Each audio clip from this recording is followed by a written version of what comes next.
Rentaru had faced 100 heartbreaks when confessing to girls. Hoping to change his luck, he turns to the Shrine of Love. During a break at school, he opens up to Asakawa, a girl he has feelings for. At first, she praises him, only to later express her disdain at the idea of dating him. This shatters Rentaru's spirit. The next day, his friend, whom we'll call Sidekick, tries to lift his spirits. Sidekick playfully mocks Rentaru's continuous failures, jokingly dubbing him a flirt hero. Welcome back to Anikazu, the ultimate destination for all your anime insights and stories. Today, we're diving into a tale of love, choices, and destiny, one that'll have you questioning the very nature of soulmates. Buckle up, because this story is a roller coaster of emotions. But before we start, if you haven't already, hit that subscribe button to join the Anikazu family and get ready for a journey through the world of anime like never before. Without further ado, let's get started. A nostalgic journey into the past unveils that Rentaru's initial brush with love and confession came astonishingly early. At the tender age of 8, Sidekick, eyebrows raised in astonishment, labels him as the flirt legend of their time. Yet, deep beneath the layers of youthful confessions, Rentaru's true yearning is simple and pure. He dreams of finding that special someone with whom he can interlace his fingers, feel the warmth of their palm, and sense the rhythmic cadence of their heartbeat. Sidekick, finding it hard to fathom Rentaru's romantic misadventures, especially given his undeniable popularity and striking good looks, playfully teases and flirts with him. With a wink and a grin, Sidekick advises him to keep his chin up and navigate the tumultuous waves of high school love with strength and resilience. Distraught, Rentaru visits the Shrine of Love, pleading for a high school girlfriend. A mysterious voice offers assistance. To his surprise, the deity of the shrine reveals himself. The god assures Rentaru that his true love awaits in high school. Misunderstandings ensue when the god describes the destined girl as hot, leading Rentaru to think he's discussing food. The deity elaborates on the concept of soulmates, explaining the electrifying connection they feel upon meeting. However, men realize this connection gradually. Rentaru, with a hint of skepticism clouding his eyes, delves deeper, seeking more clarity and truth. The god, taking a deep breath, lays bare a profound revelation. Not every individual walking this earth is destined to find their soulmate. In the grand tapestry of life, only a select few, those touched by fate's fortunate brush, are preordained such a unique connection. But what follows next leaves Rentaru's heart pounding and his mind racing. The god, with a weighty pause, discloses the unimaginable. Rentaru doesn't merely have one soulmate waiting in the wings. No, there are 100 potential soulmates scattered throughout his high school, each one tied to him by the strings of fate. Struggling to digest this overwhelming information and with suspicion brewing in his mind, Rentaru, with a mischievous glint in his eye, half-jokingly warns the deity. He threatens that should this revelation prove to be a fabrication, he won't hesitate to set the very shrine they stand in ablaze, ensuring the god feels the heat of his wrath. A mere month following that profound revelation, Rentaru steps into the bustling corridors of high school, armed with excitement and apprehension. But fate, always unpredictable, wastes no time. As he navigates the sea of new faces on his inaugural day, an unintended collision with two young girls interrupts his stride. Their eyes lock, and in that fleeting moment, an electric connection surges between them, one that words struggle to encapsulate. Rentaru's heart quickens, and the deity's prophecy resonates in his mind. Could these be two of his fabled soulmates? With curiosity piqued and hopes heightened, he musters the courage to approach them. The girl with vibrant pink hair, playing up her distress, theatrically clutches her ankle, seemingly injured from their encounter. A pang of guilt crashes over Rentaru, the weight of possibly harming one of his potential soulmates threatening to drown him. However, as he hovers over her with sincere worry painted on his face, the pink-haired maiden's eyes dance with mischief and joy. She revels in the genuine concern he displays, perhaps seeing it as affirmation of their predestined bond. Despite the unfamiliarity, a pang of guilt strikes Ajo as he witnesses the girl in apparent agony. The pain he inadvertently caused a stranger burdens his conscience. As this drama unfolds, another girl, having watched the unfolding scene, experiences a surge of jealousy. Desiring a slice of the attention, she too artfully claims to have sprained her foot. With each feigned injury, Ajo's self-reproach swells, and he begins to reprimand himself, almost theatrically smacking his forehead in anguish. Detecting his genuine distress, both girls swiftly shed their charade and rise to his aid, their faces etched with concern. But, as if by instinct, they once again descend into their ruse, contorting with exaggerated pain. Recognizing their need for attention and comfort, Ajo, ever the gallant knight, offers to whisk them away to the infirmary in his arms. Yet, as he bears their weight, an uncanny realization dawns on him. Rather than being a mere burden,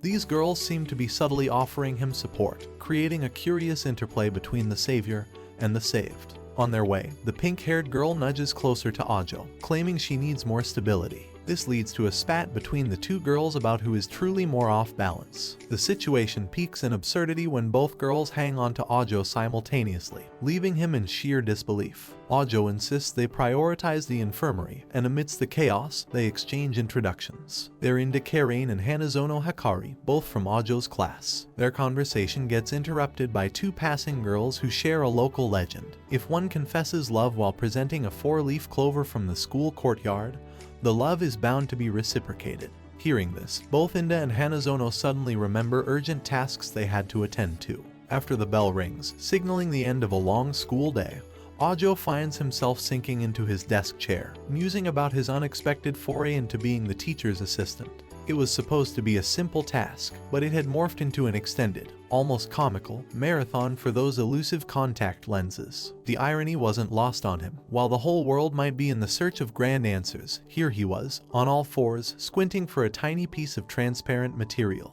These unforeseen 4 hours meant he lost the prime opportunity to reconnect with the two girls from the morning's encounter. Disappointment tinged his thoughts until, by chance, his gaze drifted towards a window. There, in the waning sunlight, he spotted the two figures. They were engrossed, heads bowed, sifting through the greenery, fervently searching for the fabled four-leaf clover. A curious parallel formed in Ajo's mind. Just as he had committed hours searching for something so small yet significant, these girls were exhibiting a similar dedication. He couldn't help but wonder, was this tireless hunt for the legendary clover an indirect testament to their feelings for him? The thought warmed his heart and made the exhaustive search for the contact lenses seem worth every second. Walking across the school's courtyard, Ajo musters up the courage to confront the peculiar situation head-on. Spotting Inda, engrossed in her thoughts and seemingly distant, he makes his way towards her. Her startled expression is evident as he draws closer, her fingers fidgeting with a clover leaf. Inda, Ajo begins, his voice gentle, trying to read her. "I noticed you looking for the clover earlier. Is there a specific reason?" She looks away momentarily, her usual confident demeanor wavering. "It's just a silly superstition," she deflects, attempting to sound casual. But Ajo isn't fooled. He sees the unease behind her eyes and senses the weight of an untold story. In Hanazono, he probes further, wondering about the other half of the intriguing duo. "She had to take a bathroom break," Inda says a bit too quickly, her eyes darting away, betraying her nervousness. Seeing the tension in her posture, Ajo hopes to break the ice. "You look like you could use a drink. Can I get you something from the vending machine?" he offers, pointing towards the nearby dispenser. Her first instinct is to snap back, the remnants of their earlier tension making her hesitate. But seeing his genuine concern, she lets out a sigh. "All right," she responds, her tone softening.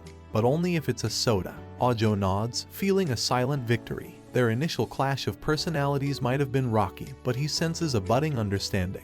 This could be the start of smoothing out the wrinkles in their complicated relationship. Soon after, Hanazono reemerges, curious about Ajo's late presence at school. He offers her a drink, but she's focused on the intimate implications of sharing it. As they bicker over the drink size, an accidental spill ruins any chance of an indirect kiss. Hanazono, in an unexpected turn, takes Ajo's hand and confesses her feelings, claiming it was love at first sight and hinting that she's not the only admirer. Overwhelmed, Ajo is processing this when Inda interrupts, spilling an assortment of juices she had brought. An altercation ensues between the two girls, culminating in Inda's ambiguous stance towards Ajo. After an intense moment filled with both tension and romance, Ajo finds himself reflecting on the nature of fate, love, and choices. It's a predicament that no one would ever want to be in. In a heart-to-heart with the deity of love, Ajo learns the gravity of his situation. The revelation that choosing one soulmate might lead to the death of the other weighs heavily on him. He grapples with the idea of polyamory, considering it as a solution, but the reactions of Inda and Hanazono make it clear that the path won't be easy. However, Ajo's earnest intentions shine through when he presents both girls with four-leaf clovers, a symbol of the effort he took to understand their feelings. This gesture speaks volumes about his commitment and affection for both of them. Hanazono's willingness to share Ajo's love is a testament to her deep feelings for him, and while Inda's initial resistance may seem cold, her eventual acceptance of the situation reveals her own love and maturity. The decision to embark on this unconventional relationship isn't without its challenges. But Ajo, Hanazono, and Inda are united in their determination to find happiness together. As the story progresses, we're reminded that Ajo's journey is far from over. With 98 more soulmates yet to be discovered, his life promises to be filled with love, heartbreak, and growth. Thank you for tuning into this chapter. If you're intrigued and want to delve deeper into Ajo's adventures in love, make sure to subscribe to Anikazu for more and hit the like button. We appreciate your support and we'll see you in the next installment. Ajo stops in front of a lamppost and chats with it. As he does so, a boy comments about finally having a girlfriend after facing many rejections. He's excited that he'll be attending school with her, something he has always wished for. As they approach, others find it odd that Ajo is talking to a lamppost. However, he brushes it off, attributing his distracted state to his newfound relationship. The girl finds this endearing and offers to talk whenever he feels lonely, but in typical tsundere fashion, she stops mid-sentence and acts distant. Love triangles, that's basic. Quadrangles, not even close. Dive into a world where love knows no bounds, and one boy's quest for a simple kiss turns into an epic adventure of romance and hilarity. Welcome back to Anikazu, where today we explore the whirlwind world of 100 girlfriends that really, really love you. Will Rentaro ever have his moment? Stay tuned to find out. Grab your popcorn and let's get romantic. Hanazono approaches and takes the girl's hand, making Ajo blush and lose composure. He recalls that most men love the simple act of holding hands. Not wanting to be left out, he reaches for Inda's hand. Inda, however, claims she's just humoring him to gain his trust, intending to shock him later on. As it turns out, Inda is an electrodeer with electric capabilities. Though she's standoffish, deep down, she has genuine feelings for Ajo. The feelings are mutual, with both Ajo and Hanazono thinking of it as the happiest day of their lives. The trio chat about the lovely weather, catching the attention of a passing lady. Surprised that the younger generation is talking about the weather, she tries to address the girls formally by their last names. Hanazono, however, asks to be addressed by her first name,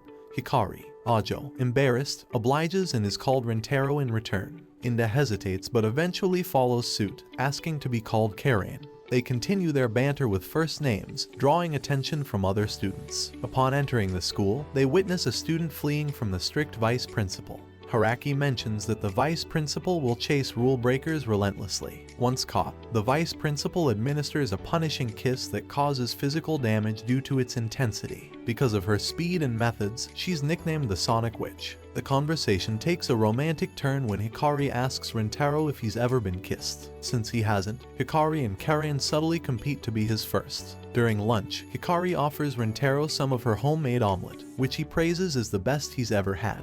Karen, not wanting to be outdone, offers a cookie but accidentally pokes Rentaro in the eye. The scene ends with comedic tension, hinting at the love triangle's complications. With the plan set, Rentaro puts it into motion. He turns his back, blaring the song My First Kiss, while Hikari and Karen decide their positions based on the roll of the dice. They then send him a message to signify they're ready. Rentaro, with anticipation, rolls his dice, counting the seconds corresponding to the number shown. He rolls again and puts the mask over his eyes, using the second roll's number to determine his starting point. He begins to slowly walk towards one of the girls, the tension palpable. Not knowing who he'll approach first makes the situation even more exhilarating for the trio. Relying on his senses and the beats of the song, he finally reaches one of the girls, leaning in for a soft kiss. Then, he carefully moves to the other side, giving the second girl an equally gentle kiss. When the song ends and the mask comes off, Rentaro is greeted by the blushing faces of both Hikari and Karen. He's unable to discern who he kissed first, and neither girl gives away any hints. The atmosphere is filled with a mixture of excitement, nervousness, and satisfaction. Though the girls had been competing fiercely for Rentaro's attention and affection earlier, this experience creates a bond between them. They realize that instead of letting jealousy and rivalry dominate their interactions, they can share unique moments together as friends and as part of Rentaro's life. The day continues, with the trio navigating through school, their friendships deepening, and the complexities of their unique relationship becoming both a source of amusement and of genuine affection. They face challenges, make memories, and learn that love can take many forms. But amidst all this, the mystery of the first kiss remains unsolved. adding a playful undertone to their interactions. It seems that each attempt at Rentero's plan ends in some unexpected mishap or awkward situation. Whether it's a gust of wind, a curious cat, or simple misunderstandings, the universe seems to be conspiring against their attempt to have this mystery kiss. After the third failed attempt, Rentero, Hikari, and Karin collapse on the grassy school grounds, exhausted from the emotional roller coaster they've been through. The afternoon sun casts a golden hue on them, and the trio share a moment of laughter at the absurdity of their situation. Rentero found himself amidst an emotional whirlwind. The setting sun painted the sky in shades of orange and pink, providing a serene backdrop to the intense conversation unfolding between him and his friends. "Why is it so hard for us to just have a simple kiss?" he lamented, his hands animatedly describing his frustration. From the side, Karin's eyes gleamed with mischief. A smirk formed on her lips as she retorted, "Perhaps, Rentero, the cosmos is trying to send us a message. Maybe it's a sign. Maybe the universe is whispering that it's not quite the right moment for such an act." While Rentero was still processing Karin's statement, Hikari, with her perpetually radiant aura, decided to join the conversation. Her voice, always filled with hope, added another layer of perspective. "Or maybe," she began, her eyes reflecting the hues of the setting sun, "it's the universe's way of reminding us that sometimes the journey, the story leading up to an event, is far more poignant than the event itself." Rentero, absorbing the wisdom of his friends, took a deep breath, letting the air fill his lungs before exhaling slowly. His face, which earlier mirrored confusion and frustration, now showed signs of realization.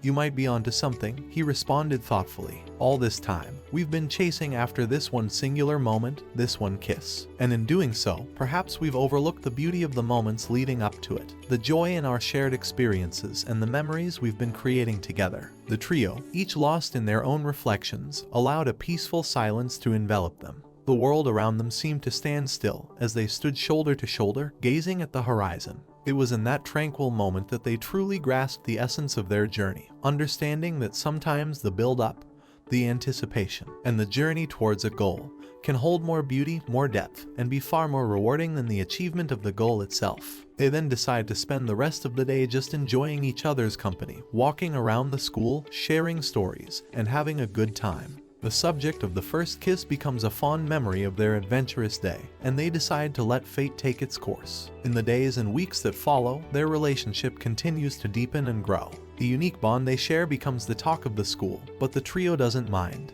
They've found something special, and they cherish every moment together. And one day, when they least expect it, amidst a quiet moment shared on the school rooftop, the long-awaited first kiss finally happens. But who kissed whom first remains a secret, one that they decide to keep just between the three of them. As the sun began its descent, the day's antics left Rentero exasperated. He exhaled deeply, feeling the weight of the day's events. Who knew a simple kiss would be this complicated? He mused. Karin rolled her eyes. That plan was doomed from the start. Hiraki shot back. "It would have worked if not for you." The air around them thickened as the tension built. The duo's bickering grew more intense until Hikari blurted, "You're always hurting Rentero." Karin's glare grew icier. "He's mine," she retorted. Rentero, caught in the middle, raised his hands. "Stop, both of you. This is on me. If I'd just kissed one of you, none of this would have happened." Overwhelmed with guilt, he sprinted away, cursing himself for being such a clueless boyfriend. Concerned, Hikari and Karin pursued him but stopped in their tracks as they spotted the vice director closing in on Rentero. In an unexpected twist, she lunged at him, her intentions clear. Just in the nick of time, Karin pulled her away, pinning her down in a wrestling hold. "Unhand me. That's against the rules," the vice director protested. Karin smirked, "So is planting a French kiss on a student." Hikari, seizing the moment, theatrically opened the window, feigning a call to the education department about the perverted teacher. This charade sent the vice director into a panic, revealing her bizarre secret of hiring young escorts for her odd kissing escapades. Rentero, free from the vice director's clutches, was met with concerned looks from the girls. Trying to ease the tension, he confessed that he staged the day's events to help them get along. In a heartfelt moment, he shared his fear of his first kiss being the wedge between them. Moved by his sentiments, the girls suggested a solution. Hikari proposed, "Why not share the first kiss?" The trio pondered over the logistics. "I initially thought of it," Rentero mused, "but figured you both wouldn't be on board." A shared look between the girls spoke volumes. As they slowly leaned in, Rentero's quirky side emerged, likening the moment to a UFO summoning. Amidst giggles, the trio shared a memorable first kiss. The next day at the library, Rintaro found the girls engrossed in cookbooks. Hikari was eager to expand her culinary skills beyond omelets, while Karain was engrossed in recipes to grab your boyfriend by the stomach. A playful tug of war over the book ensued. Rintaro stepped in, reminiscing about their shared kiss, hoping to remind them of the bond they shared. Amidst the lively atmosphere of the library, with the girls engrossed in their spirited back and forth, Rintaro's wandering eyes found solace in the aged cover of a book simply titled Love. The gentle wear on its spine and the softened edges hinted at the countless readers who had sought its wisdom. Drawn to it, Rintaro extended his hand. As his fingers skimmed the surface, they unexpectedly met with the delicate touch of a mysterious girl. Their worlds momentarily merged as their gazes intertwined, each set of eyes unveiling depth and tales yearning to be told. An undeniable, electric charge passed between them, forging a fleeting yet powerful connection that hinted at the dawn of a new chapter in their lives. From unexpected intrusions to the ever-elusive quest for a simple kiss, today's journey through 100 girlfriends that really love you truly delivered another roller coaster of emotions. Who knew love could be so complicated and comical at the same time? As Rintaro navigates this overwhelming world of affection, we can't help but wonder what lies ahead for our protagonist and his endearing entourage. Taking a slight pause for emphasis, the narrator adds, "There you have it, folks, another captivating episode brought to you by Anikazu. If Rintaro's misadventures have you hooked just as they've ensnared our hearts, make sure to hit that subscribe button and give us a thumbs up. Every bit of your support fuels our journey into the whimsical world of anime. Remember, in the universe of love, the journey can sometimes outshine the destination."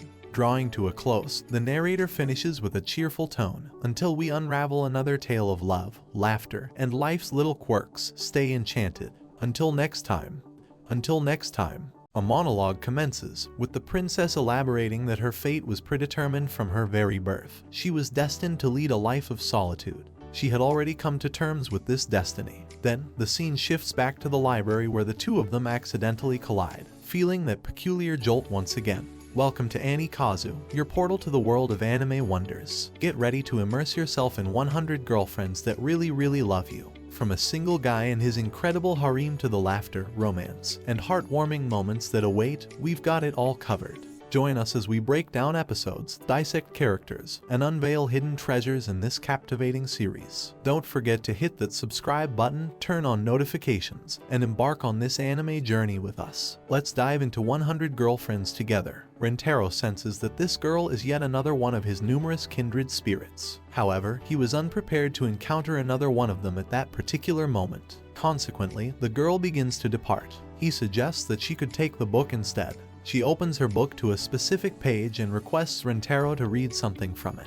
He discovers that it is written that she is the proprietor of those lands. He inquires if she serves as the librarian there, and she responds by presenting another passage from the book. She confirms that Rintaro's assumption was correct. When he notices her silence, he recalls that talking is prohibited in the library. He deduces that the girl is communicating in this manner because of the library's rules. She then gestures towards passages in the book again and asks what he is searching for. Rintaro communicates through gestures, expressing his interest in romance novels. Subsequently, she questions why he isn't speaking, but he returns the same inquiry to her. The girl points to passages in the book, apologizing for having annoyed him, and confesses her difficulty in conversing with people. So, he initially considers calling someone else for assistance. However, instead, he approaches her and offers an apology, admitting that he hadn't realized she was shy. He then asks for her help once more and seeks book recommendations, particularly focusing on romance novels, his preferred genre. He explains his desire to find a romance book with a satisfying ending where the characters overcome difficulties and live happily ever after. Finally, he requests a suggestion from the girl, and her eyes light up when she realizes she can be of help. However, she becomes overly enthusiastic and selects more books than necessary. This startles him, but she quickly apologizes for her overenthusiasm and suggests he take the book he wants. Rintaro insists on reading all the books since she went through the trouble of selecting them. He proceeds to borrow them using his library card, but when he asks for the card, the girl explains that it would take a week to issue a new one. Rintaro regrets having to deal with such bureaucracy. The librarian clutches his chosen book and approaches him, offering to lend it to him. Initially, Rintaro insists that the book is hers and not from the library. However, she persists in extending the book towards him, and he realizes that she is indeed lending it to him. Rintaro feels delighted and realizes that he hasn't asked the girl's name yet. She presents her identification, and he reads her name, Yoshimoto Shizuka. Furthermore, he discovers that she is from the same class as him. Rintaro apologizes for not remembering her and explains that he hasn't memorized everyone's faces yet. Hikari then takes out a book that aims to help increase femininity, piquing Korean's interest. Korean joins them and asks if they are still engrossed in cookbooks. However, Hikari clarifies that she was actually exploring books that could teach her how to make him happier, while Korean admits she was merely seeking to expand her repertoire of dishes. This revelation stirs Rintaro emotionally. Upon returning home, Rintaro starts reading the book that Shizuka had borrowed. The book recounts the tale of Princess Lo and her loyal knight, Kamakuru, and the challenges that befall their love story. The princess emphasizes the importance of Kamakuru's unwavering loyalty and decorum, bestowing upon him the title of a knight. He solemnly pledges to protect her at any cost, marking the beginning of their journey together. One fateful day, a dragon threatens Princess Lo's life, and her devoted knight rushes to her rescue, defeating the monstrous creature. In the aftermath, they share shy glances, signaling the start of their transformation from princess and knight into a couple. However, Kamakuru's family intends to marry the princess to a man of higher status than him. He attempts to reach her to prevent this, but he is intercepted before he can take action. Kamakuru reminds her of his vow to protect her with his life and contemplates how they can defy their destined separation. Rintaro finds himself rooting for their love, hoping that destiny won't harm it. As the first volume of the book comes to an end, Rintaro is left without knowledge of the rest of the story. After reading, he ponders the concept of fate once more and recalls that soulmates must stay together, or else they face dire consequences. The following day, he greets Shizuka and expresses his gratitude for the book, mentioning that he read the story in a single night. Rintaro notices that Shizuka has a book with an identical cover to the one she had borrowed. Shizuka lends him this book as well, and Rintaro thanks her for providing him with the continuation of the story. He expresses his eagerness to continue reading but feels compelled to find a way to repay her kindness first. So, Rintaro asks Shizuka to accompany him to a particular place, while Hikari and Kurein continue their usual quarrel. Along the way, he buys Shizuka a soda as a token of gratitude for lending him the books. He inquires if she typically reads a lot, and she nods in agreement. This revelation helps him understand why she's familiar with such a fantastic series like the one he was reading. He explains that he's read many novels before, but this one is unique because, in addition to featuring a captivating love story, it's wrapped in an epic adventure. Rintaro admits to panicking when Kamakuru and Lo had a disagreement in the story. Shizuka reveals that this is also her favorite part and confesses that she has immersed herself in those texts numerous times. Rintaro now comprehends why she always seems to find the right sentences to respond to him. She's genuinely well acquainted with the book, allowing her to locate sentences quickly. Rintaro tells Shizuka that he hasn't read the same book with such intensity yet and finds it fascinating. However, Shizuka modestly dismisses the praise, explaining that reading the book has become a natural habit for her over time. The fantasy world within the book has been her only constant companion because she's never had a real friend. She expresses gratitude to Rintaro for not ignoring her, even though she is who she is. However, Rintaro is puzzled and questions why he would ever avoid her. As Shizuka looks down and falls silent, Rintaro asks if she could borrow the first volume of the book again, assuring her that she will return it as soon as possible. She agrees and borrows the book, and upon returning to the library, her colleague notices her excitement. He inquires if something good happened, but she brushes it off, explaining that she's just fulfilling her duty. While organizing the shelves, she discovers the book Rintaro had intended to pick up that day. She reaches out to retrieve it. A few days pass, and Shizuka ends up seeing Rintaro with his girlfriends. Hikari comments on how tired he has looked recently, and he attributes it to being very busy and going to bed late. They both become suspicious and blush, but they assure him everything is fine. Hikari kisses his face to share her energy with him, and Shizuka watches from a corner. Rintaro hugs Hikari and thanks her for her help, with Kurein attempting to get in on the affection, mentioning that she has a lot of energy to share with him. When she goes in for a kiss, she accidentally headbutts his chin. She apologizes, but he appreciates the gesture and calls her a war goddess. Seeing Rintaro with the girls, Shizuka regrets that he already has a girlfriend and feels inferior once again. She remembers a time when a group of young people called her problematic for always communicating with that book. They asked her to speak like people, and when she didn't comply, one of the girls slapped Shizuka, saying she would never be able to speak if she continued with that stupid thing under her arms. This memory makes her feel that Rentaro or anyone else wouldn't have time to talk to a stranger like her. At the end of the day, she finds herself alone in the room until Rentaro appears. He expresses his desire to repay her kindness by borrowing books from her more often. Rentaro inquires if Shizuka has a cell phone, to which she confirms that she does. He then asks her to install a particular application on her phone, assuring her that the application is safe as he has tested it beforehand. Shizuka installs the app, and Rentaro sends her a PDF file of the first volume of her book. Shizuka finds this puzzling, as she was certain that the book had not yet been released as an e-book. Rentaro explains that when she selects a portion of the text, a voice will emanate from the device and convert the text to speech. Additionally, the software will read aloud any text she inserts into it. Shizuka realizes that Rentaro has transferred the entire book into that device, word for word. He goes on to clarify that when she communicates in her unique way, they would both need to focus on the book, which could detract from the essential part of a conversation, looking into each other's eyes. However, if she uses this application, they can have a more conventional conversation and maintain eye contact. Rentaro expresses his understanding of how difficult it must be for Shizuka to communicate, and mentions that he decided to implement this solution to facilitate communication for her without requiring her to speak. Rentaro expresses his hope that this new communication tool will help Shizuka. He then requests her to write something on the device to test it. Shizuka writes that she loves him, but tears well up in her eyes, and she apologizes, asking him to ignore what she just confessed. She acknowledges that he already has a girlfriend waiting for him. However, Shizuka explains that she simply wanted to reveal her feelings before that happened. Rentaro begins to grasp the situation and realizes that he genuinely loves her, not just because she may be his soulmate. Overwhelmed with emotion, Rentaro hugs Shizuka and confesses his love for her as well. She insists that destiny keeps them apart, but Rentaro counters by saying that if destiny is in their way, they should break it so they can be together. He then introduces Shizuka to his other girlfriends and requests their permission to have one more. Karine is immediately against the idea, but Hikari praises Rentaro's attitude, appreciating that even after finding new love, he doesn't want to abandon them. Rentaro explains his intention to love all three of them equally, and promises to demonstrate it through his actions. Karine questions if he will truly uphold this promise, and Rentaro affirms that they can hold him accountable for it. He even states that if he fails to keep his word and hurts any of them, he will redeem himself by committing seppuku, as someone who harms their loved ones doesn't deserve to live. In this way, the love triangle from before transforms into a love rectangle. This concludes another video on the channel. If you enjoyed it and want more videos like this, subscribe and leave a like. See you in the next one.